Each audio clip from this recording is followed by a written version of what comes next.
हमारे इस चैनल मैथिली गंगा को लाल बटन दबाकर सब्सक्राइब करें व घंटी के निशान का बटन दबाएं ताकि सभी नए वीडियो आप तक तुरंत पहुंचे बिल्कुल मुफ्त।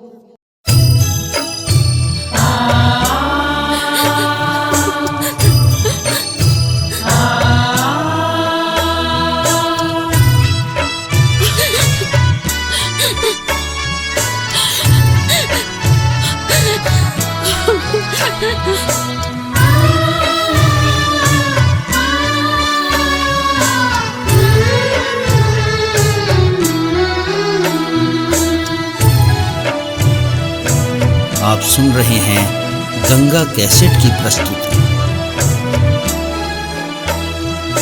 बेटी के वियोग हम कोन विधि सहबै, हवन करब धिया दान है।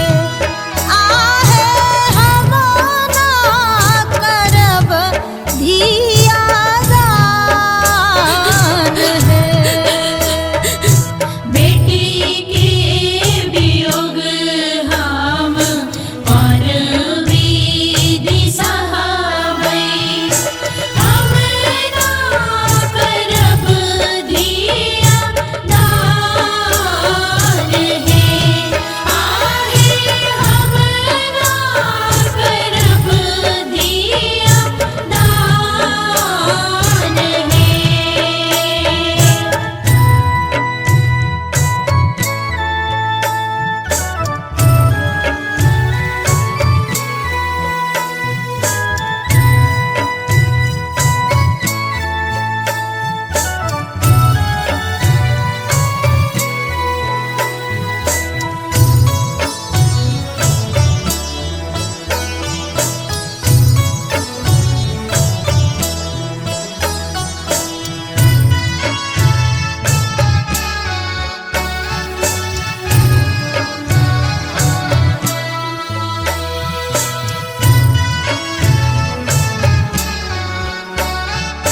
आप सुन रहे हैं गंगा कैसेट की प्रस्तुति।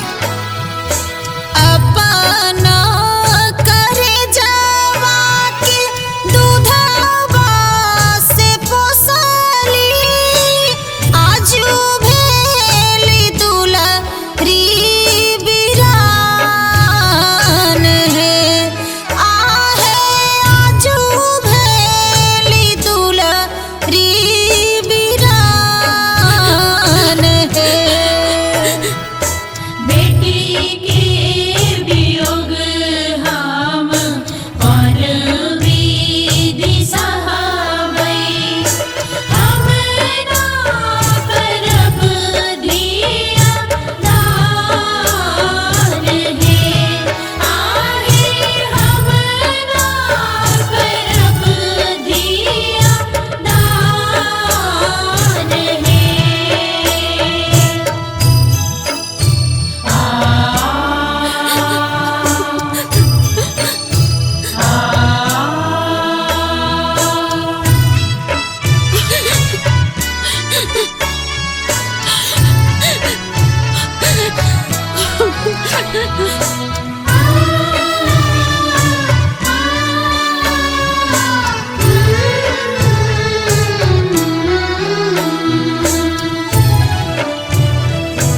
आप सुन रहे हैं गंगा कैसेट की प्रस्तुति।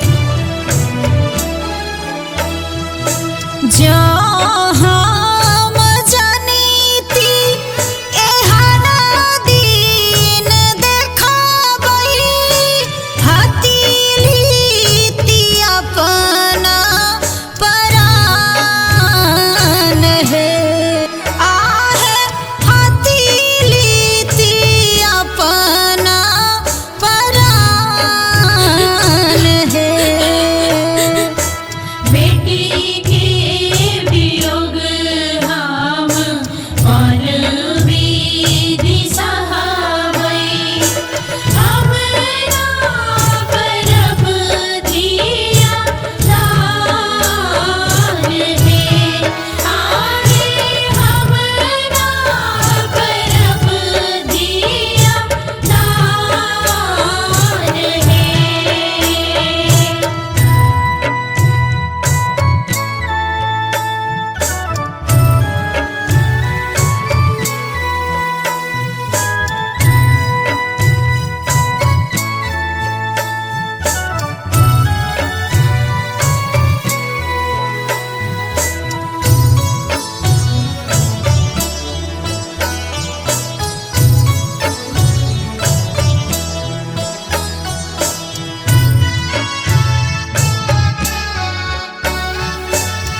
सुन रहे हैं गंगा कैसेट की प्रस्तुति।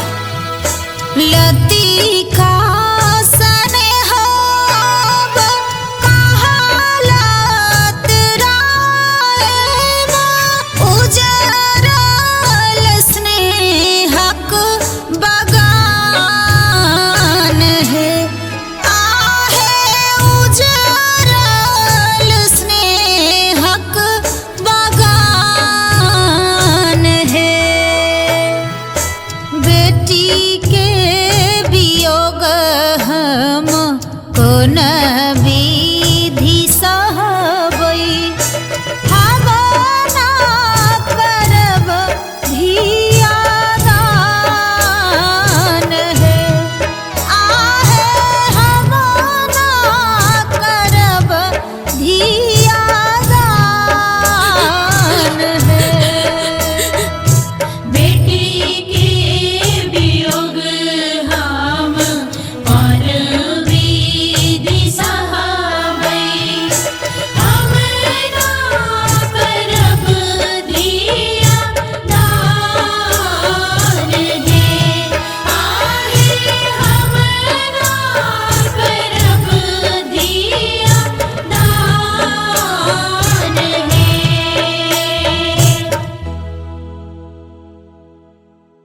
हमारे इस चैनल मैथिली गंगा को लाल बटन दबाकर सब्सक्राइब करें व घंटी के निशान का बटन दबाएं ताकि सभी नए वीडियो आप तक तुरंत पहुंचे बिल्कुल मुफ्त।